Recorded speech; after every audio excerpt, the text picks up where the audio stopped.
You are listening to the Wandering Chronicles podcast. I'm Ashley. And I'm Jamie. Hello, Jamie.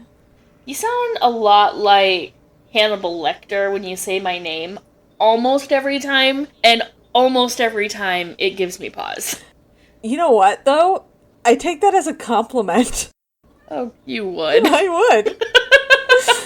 Thank you. You would. Hello, Jamie. Hello, Clarice.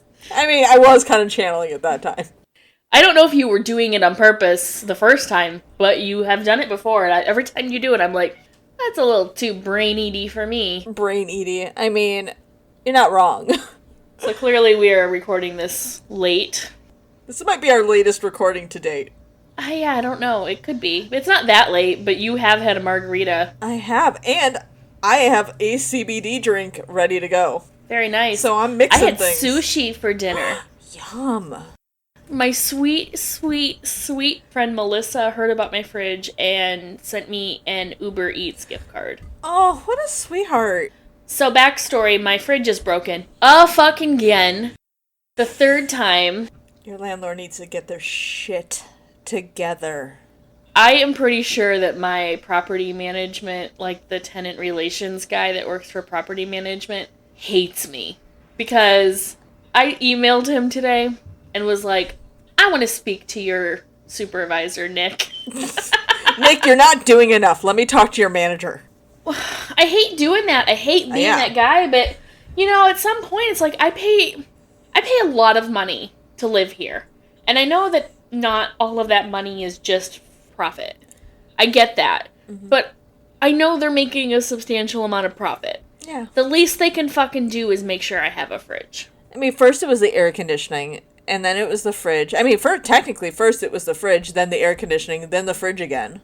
No, actually, if we're going to be technical. First it was the fridge, and then it was the fridge, and then it was the air conditioning, and now it's the fridge again. Man, let's just hope your oven doesn't go out. Do not jinx it. Actually, I think my oven was brand new when I moved in. My oven? Because I pulled the plastic off the front of it. Okay, then yeah, it's probably brand new. Or the person who lived here before never used it. Yeah.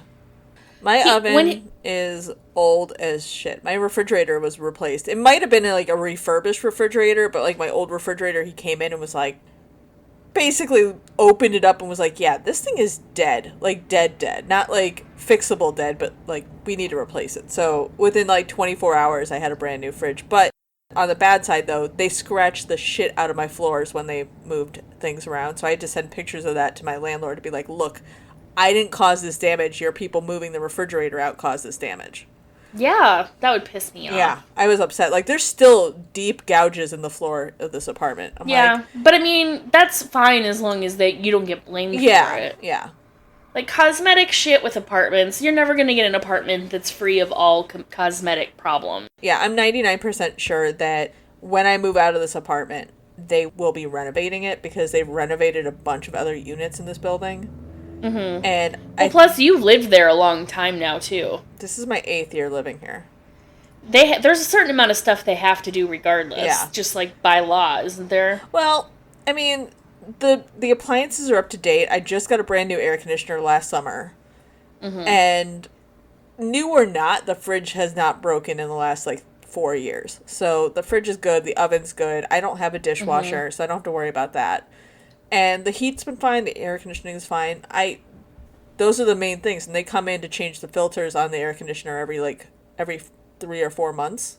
So that's crazy. Yeah. That's so often. Yeah. I don't know how often that's supposed to happen because mine's completely outside of my apartment. Oh. So they probably do it all the time, and I just have no idea. They don't have to come into my unit to do it. Yeah, they have to come into mine because each unit has their own thing, but it's inside the unit. This is the thing that pisses me off the most, is that those are just the things I've complained about. Mm. There are other problems that I've been like, well, they're not as big of a deal. I just don't even want to fight with them about it. Yeah. And one of those is the fact that I don't have hot water. Hardly ever. Like, wow. I have warm water to get me through a normal shower. But if I want, a nice, long, hot shower, I can't do that. That's not a thing. Oh, man. You know, sometimes you just want to have a hot shower. Especially, I don't know about you, but that's a good coping mechanism for me when I'm having, like, a bad mental health day. Yeah. Just taking a long, hot shower is a really good way for me to reset my brain and how I'm doing, and that's just not an option at this apartment, because I would freeze my nuts off. Yeah, that's, like, the opposite of the problem I have in my apartment. There. And I also don't have water pressure, like, at all, on any of my sinks or shower. Like, my kitchen sink just basically, when it's on full blast, it drips. Oh, that's terrible. And I have never complained about that because I've always had bigger fish to fry since I've moved here. Yeah. And, you know, if he wants to be upset with me for complaining, then I should just earn it. Yeah. It's how I feel. Yeah. So, he probably doesn't like me. But they are coming tomorrow.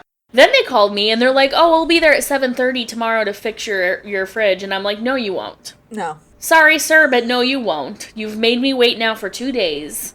I didn't say anything to you. I put my ticket in and then sat back and let you deal with your shit. And I hadn't even heard from you within 24 hours. At least reach out to me and let me know what your timeline is within 24 hours. They are not good at communicating No, they're so bad at it.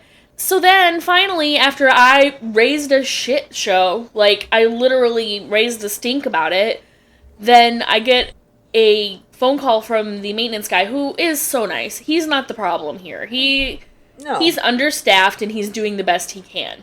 And really, they need to hire someone to help him. He is a super nice guy. I really like him. His name's Terrence, and I shouldn't know that, because I shouldn't know him well enough to know his name. He shouldn't be in my apartment every other month fixing shit. But I do know him, and he's a nice guy. And he called me. He's like, I'll be there at 7:30. I'm like, you'll be here at 8 or later. Or my security alarm will go off when you try to open my door because I will be sleeping.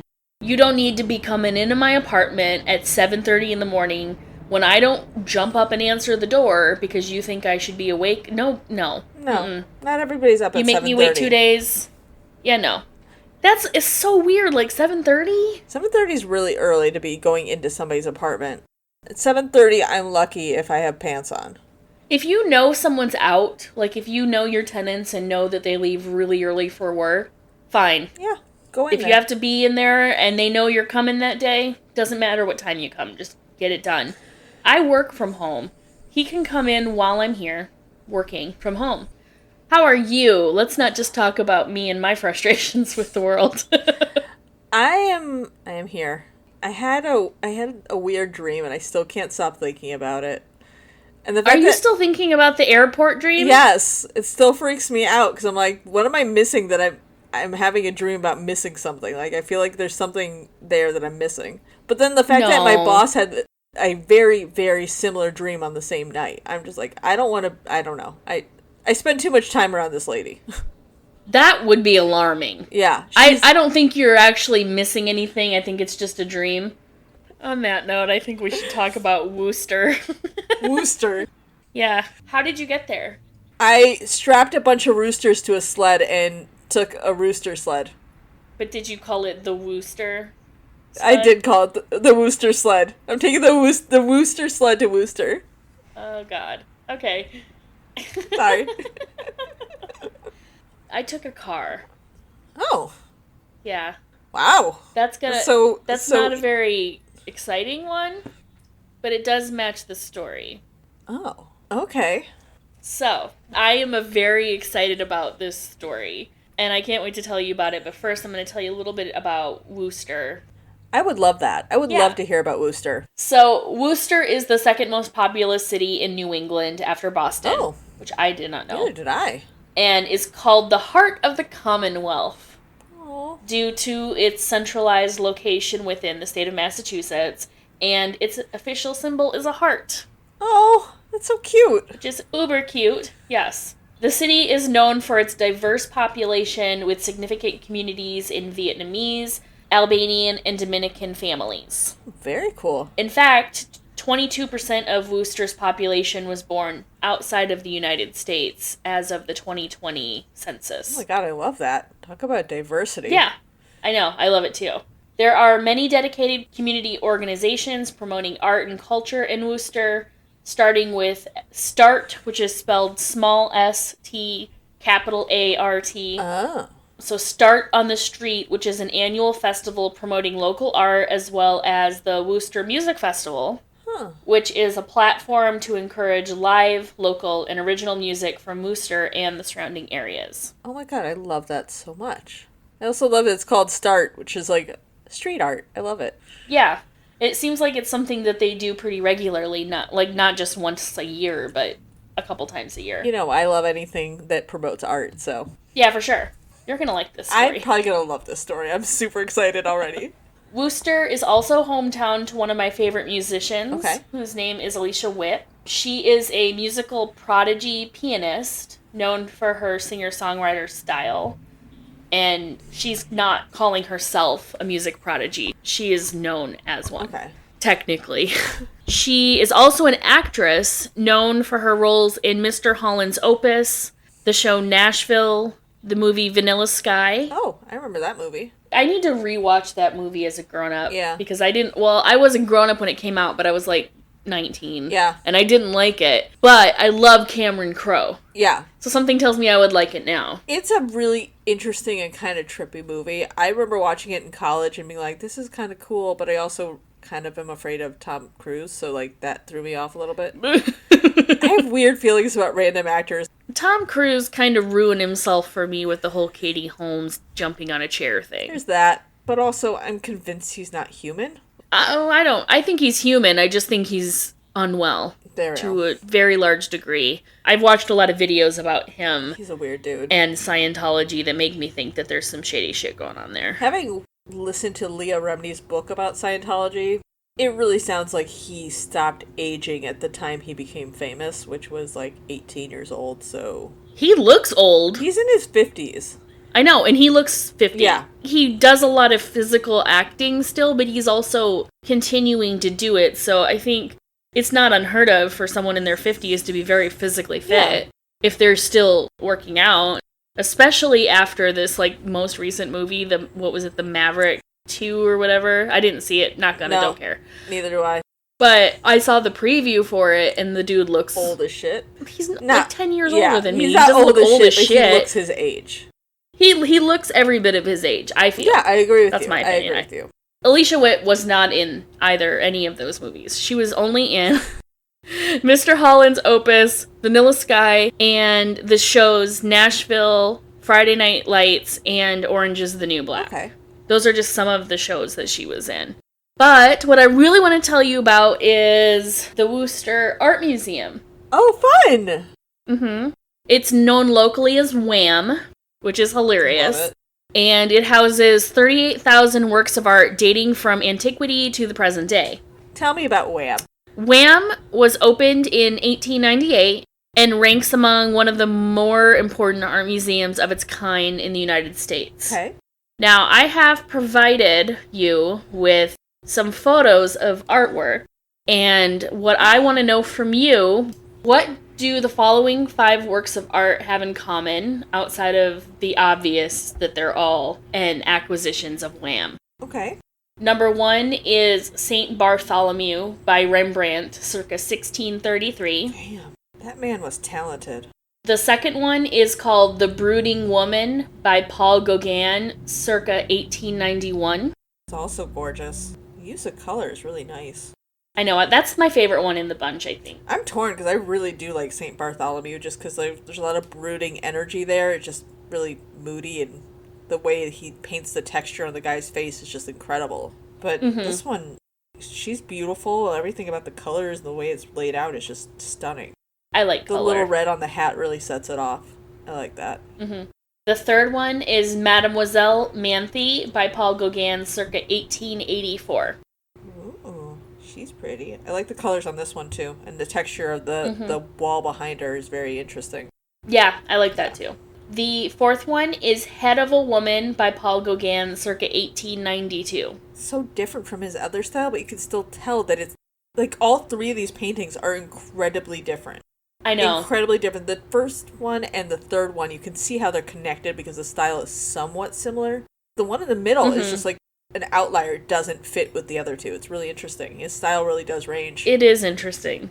And then the last one is Mother and Child by Pablo Picasso, circa 1905. It's so fun to see Pablo Picasso drawing realistic, because, like, people always think of him as, like, cubist abstract artist. And his realistic stuff is beautiful, too. So do you have any guesses as to what they all have in common? They all have people in them?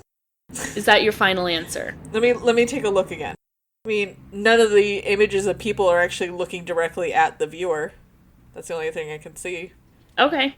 I mean, the Rembrandt might be the closest to the one looking at the viewer, but he's still looking off to the side. He is. Yeah, it's a little bit off-center. All right, do you want to know? Yes. If your guess was that all 5 were stolen from the museum in an art-themed heist on May 17th, 1972, then you are correct. Holy shit, we got an art heist! Art heist! Woo-hoo! I don't know that we will ever have an opportunity to talk about an art heist again, so I'm so excited. I am so psyched! Oh my god, you found a great story! Yay! I had to do some fucking digging for this. This is incredible! I'm a little bit shocked that this wasn't, like, the first thing that came up. In fact, this robbery was the first ever known in the world to use a gun to rob an art museum. They got a Rembrandt, a Picasso, and 3 Gauguins. Like, what the hell? Those are not small name artists. No, I know all of them, and that says something because I didn't go to art school. I mean, I know all of them, but, like, I did go to art school, so I should know all of them. But yeah, I expected that you would know more than me, so when I know it, then I think that's impressive, because you actually probably learned some of this in school. I think the most impressive part about this is that all 3 Gauguins are so freaking different from each other. Like, his style always blows me away because of how different he is from one piece to the next. Yeah. He's an artist with ADHD, that's what I got. Alright, so let's learn about this art heist. Yes! It was a Wednesday afternoon when about half an hour before closing, 2 men who had entered the museum as patrons made their way to the second-floor galleries, where the French Impressionist works were kept, and put on ski masks. These men were 28-year-old William Carlson and 30-year-old Stephen Thorin. Wow. Also in attendance at the museum that day were a group of teenagers from Doherty Memorial High School, who were there to work on an assignment from their art teacher, Mrs. Chikachi. Okay. While 16-year-old Beth Silver and 17-year-old Jerry Wolfson were waiting in their car in the museum parking lot for their friends to finish their work, 16-year-old Beth Horowitz and 17-year-old Kathy Cardiganger were on the second floor of the museum trying to decide which piece to write their assigned essays on. Okay, it's a hard choice. There's lots to choose from. Yep. And Kathy recalled stepping into a hallway while looking for their piece and seeing somebody in the Impressionist room carrying a big cloth bag. She returned to Horowitz and said that she thought she'd seen someone trying to steal a painting. That's a bold choice. That's a bold thing to do. It's not like you can just, like, throw it in your backpack and walk away. It's just like... I know. They're big. So, like any good Scooby Doo style mystery, the 2 teens decided to follow them. Yes! Love nosy teens. Love it. I mean, honestly, if it weren't for their meddling, they would have gotten away with it, too. Probably not. Okay. The girls saw a masked man holding a cloth bag that already appeared to have at least one painting inside of it, and he was in the process of removing another from the wall when the thieves noticed the teens and pulled them into the room, telling them to sit down and be quiet while one of the thieves pointed a .22 caliber pistol at them. Oh. Horowitz piped up and said, "I can't believe you're doing this in broad daylight." Making her my personal goddamn hero. Wow, I love this chick. She's awesome. High school kids are fucking something else, man. They really don't give a shit. No fucks given at any point in time. So good. So fucking good. The thieves removed 2 Gauguin paintings, The Brooding Woman and Head of a Woman, from the wall and added them to the bag with Picasso's Mother and Child. Then they grabbed St. Bartholomew by Rembrandt, frame and all. Wow. Bold choice. Horowitz said, "We watched these 2 guys walk from room to room and take specific paintings. They were not arbitrary at all in what they were taking." Yeah, you had a room full of paintings. You grab what's closest, usually, not go for a specific laundry list of paintings. Mm-hmm. No, they were going for maximum value. The big names. Yep. With their artwork in hand, the thieves fled down the gallery's stairs towards the entrance, where an unarmed security guard, 57-year-old Philip Evans, stood watch. He had been working at the museum for less than a year after working as a trucker for years prior. With the museum closed to closing, Evans was standing near the exit, getting ready to lock up for the night, when the two thieves ran into the room wearing ski masks and with their hands full of paintings, right towards Evans and the exit.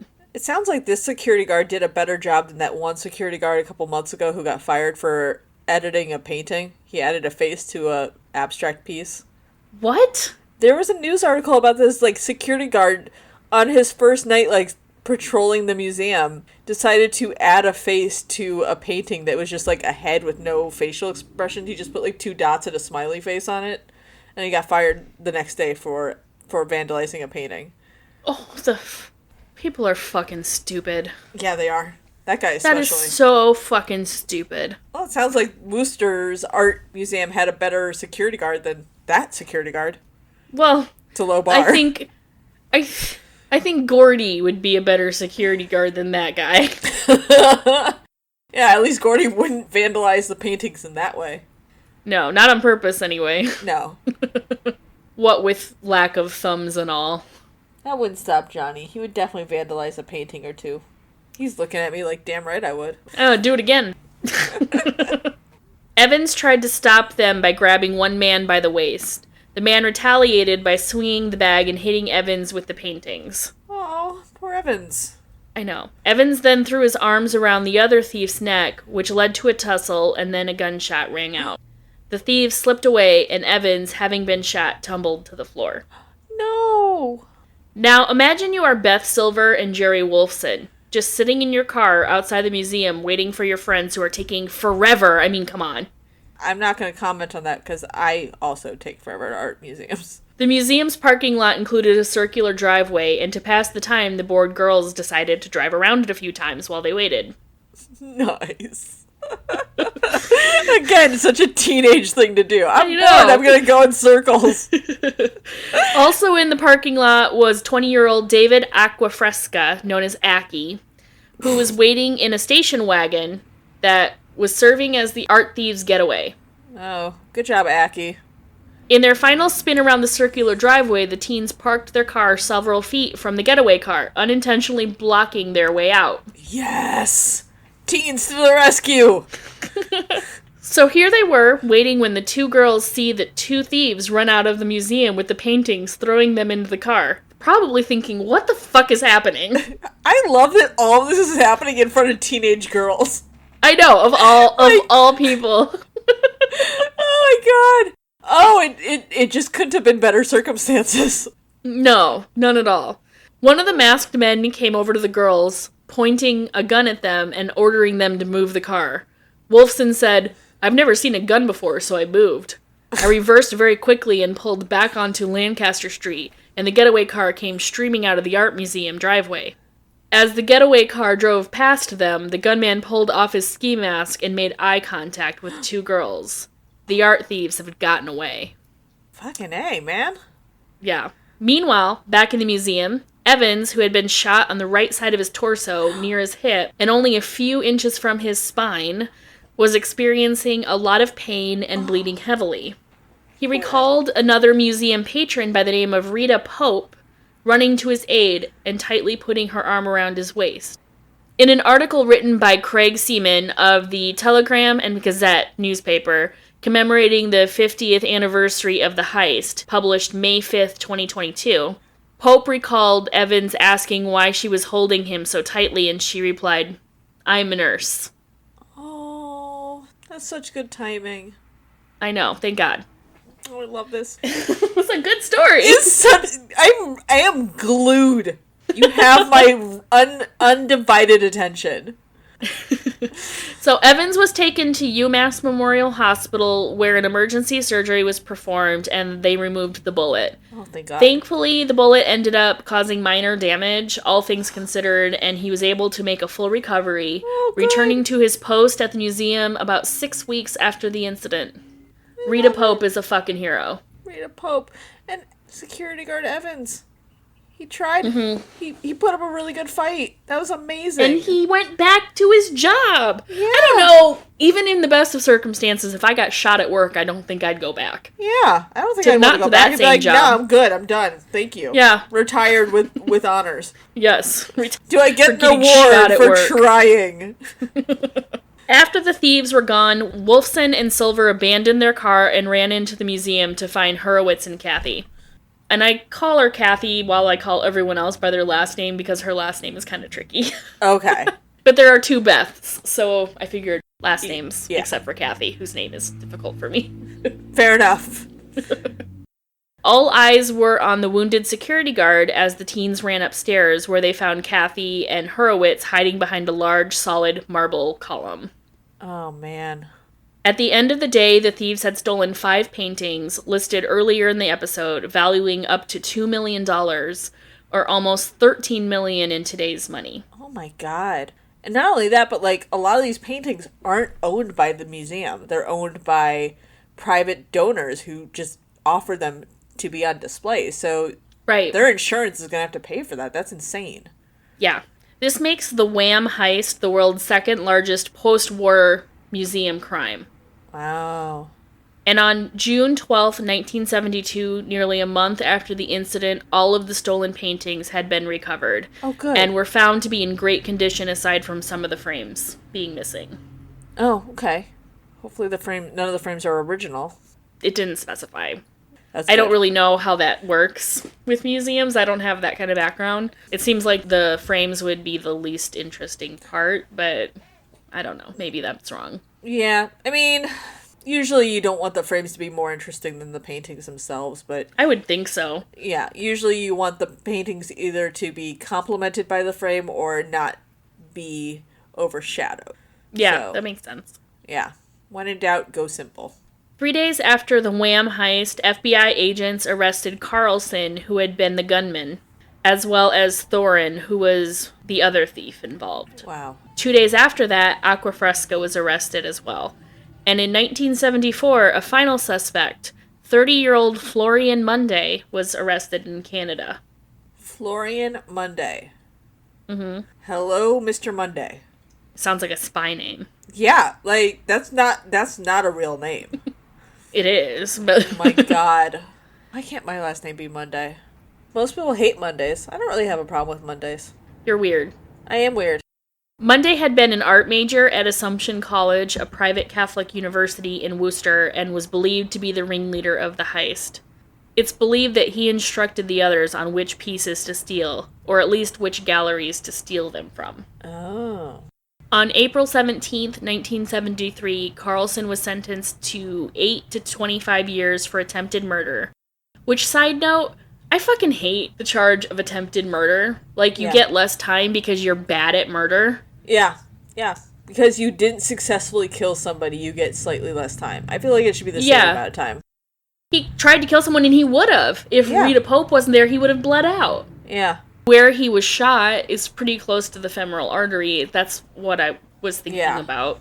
Yeah, it's very easy to bleed out. Plus, it's a very, like, painful area on your body to be shot. Like, no area is great, but, like, the abdomen area is one of the most painful. Yeah. And close to your spine? No, thank you. Hard pass. No, thank you. Anyway, I think it's crazy that he got less time, but that's just my opinion. On December 18th, 1975, which is so fucking weird that my birthday keeps coming up in my stories, but whatever. Yeah. Thorin was sentenced to 2 years of probation for his part in the robbery. Okay. Yeah. This also seems like a really low sentence, because, you know, I agree. He still robbed an art museum. Even though he wasn't the gunman, doesn't mean he didn't do a really major crime. Millions of dollars worth of product. Gratefully, they were able to receive back, which I'm guessing is why, the fact that they could recover it, I'm guessing is why they got a little bit less. And thankfully, the pieces were in decent enough condition that they were barely harmed, but that's just pure luck. That's because they were stolen by people who knew what they were stealing. Yeah. Which makes them more dangerous. Yeah. They had somebody on the inside who knew exactly which pieces were worth the most amount of money and to go for those pieces. Exactly. I think that's shady as fuck. It is. I think it's super fucked up that they didn't get more time. I agree.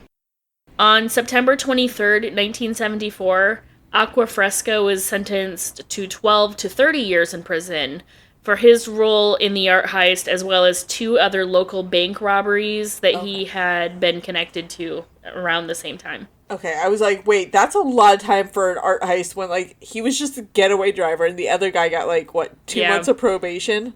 It sounded like they didn't know that he was involved in 2 bank robberies that had happened right before the WAM heist. But then in the data collection of the heist, realized that he was also involved in those. Man, he double dipping in heists. Finally, Monday was sentenced on September 26, 1975, for 9 to 10 years in prison for his involvement in the heist as the ringleader. Well, I'll teach him to get an art degree. I don't even think he finished. They didn't call him someone who held an art degree.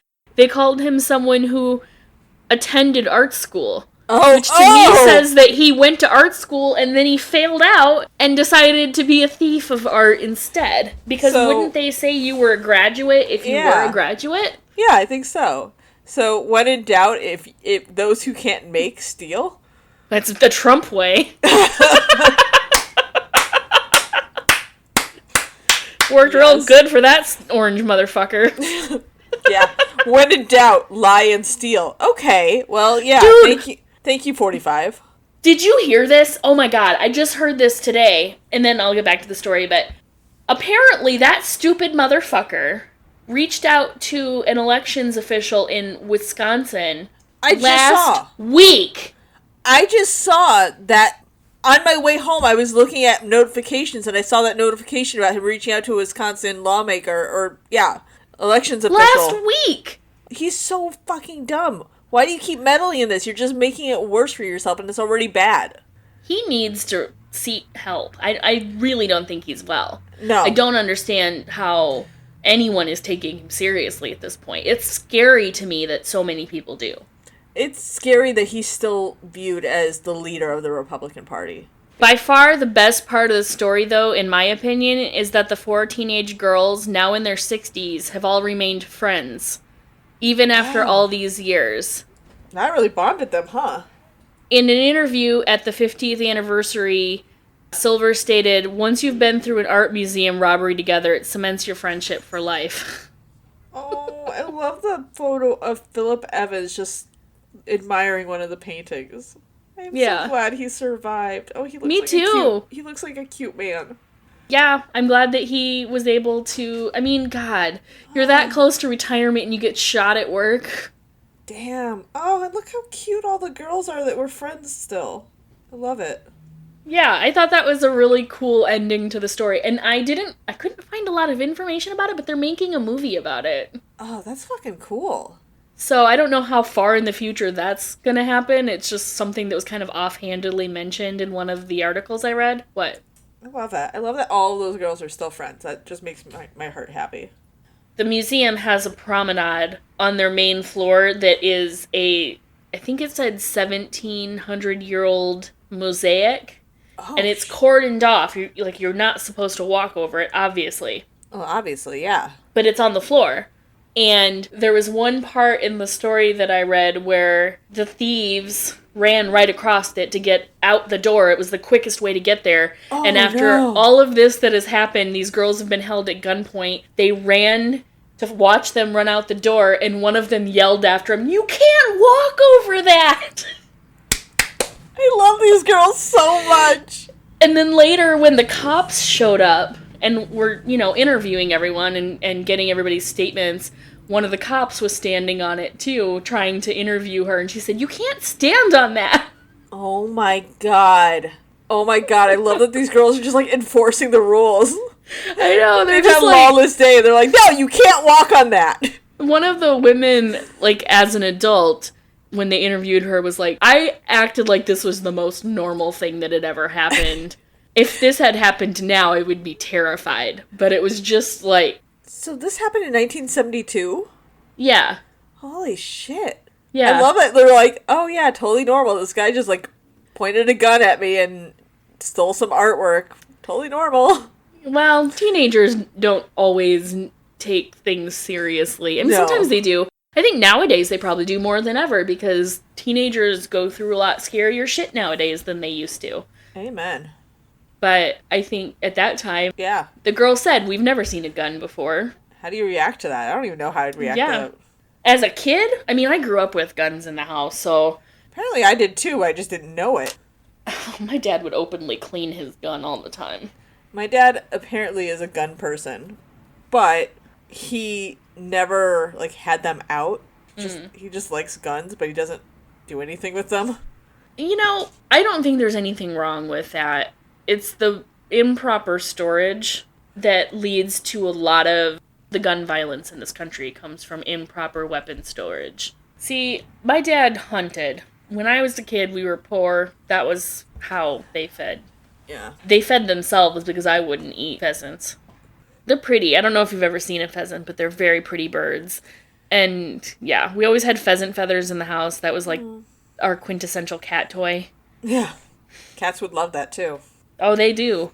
That was a fucking phenomenal story. I'm really excited I found it. I was having a little bit of trouble finding something. I mean... This story blew my mind. I love this. Yay! I'm so this might be my favorite episode so far. I'm excited. Yeah, I was like, when I saw this, I was like, first of all, how come I had to dig so hard to find it? Yeah, it's incredible. It seems like it would be information that would just be like the first thing that came up. It wasn't even on their Wikipedia page. What the hell? I looked up their Wikipedia page for WAM, and then I was looking through that to try to find something at the museum that was worth talking about. So that is the story of the Worcester Art Museum heist. You're right. I don't know how we're ever going to be able to do an art heist like that again. Like that's. There have been others that they actually referenced in the story. There was another one a few years later in Boston that there were some talk they thought might have been inspired by this. Wow. I think those are like the 2 times we have the opportunity to talk about. That's incredible. I don't know how I didn't know about this either. All right, let's find out. Do you want to see where we're going to go next week? You took the words right out of my mouth. It's about damn time. I've had that song in my head for months. I love it so much. Where are we going now? South Lockport, New York. Ooh, New York. Let's find out what we are talking about. We got ourselves a number 6, which is... Originality. That's the one. Originality. Ooh, I'm excited. Yay! In a minute, I'm gonna need a sentimental. So, I guess I'll find us something, hopefully find ourselves a true original in Lockport, New York. You'll be able to, I bet. I think so. I hope so. People have to have done something in Lockport. I don't know nothing about nothing. Well, this is my second Lockport, so let's just do, I know that's weird, isn't it? Am I gonna have a series of, like, Lockports of the country? Is this gonna be, like, next up is how many Springfields can we collect? I mean, it's gonna happen, I guess, but I can't imagine how many other Lockports there are. Hey, where there's a canal, there's a Lockport. I bet there's a Michigan Lockport. Oh, I bet. Alright, on that note. Alright, well, I guess I'll see you next week. See you next week. Happy wandering. Bye. Bye. Thank you for listening to the Wandering Chronicles podcast with your hosts, Ashley and Jamie. You can follow us on social media at Wandering Chronicles Pod on TikTok, Wandering Chronicles Podcast on Instagram, Facebook, and YouTube, and WND Chronicle Pod on Twitter. Or you can email us at wanderingchroniclespodcast@gmail.com. New episodes drop once a week. If you're liking what you're listening to, please consider leaving us a 5-star review on Apple. If you don't like what you're listening to, that's fine. Please tell everyone you know about our podcast, your bank teller, That person at work that you're pretty sure steals your lunch out of the fridge every day, but you can't prove it, so you don't say anything. The hot dad that walks his dog by your house every day. Your cashier at the grocery store. Your children's friends' parents. I bet they listen to podcasts. Hey, thanks. Bye!